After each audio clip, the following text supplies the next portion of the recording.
welcome back to our channel. So today in this video we are going to discuss about how you can download Canva in your PC, MacBook or laptop. So without wasting much of our time, let's get straight into the video. So to download Canva on your MacBook, you can simply tap on your App Store, and once you're in the App Store, in the search bar type in Canva. Once you do this, you will end up in this kind of interface where you can find the Canva option.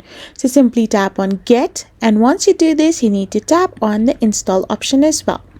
After doing this, it will go through a download process and you can successfully download your Canva by following the on-screen prompts.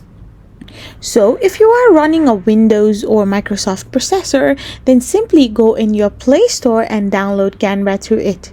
You can easily find Canva in any of the App Store and Play Store in your PC or laptop, and this is how you can simply download it.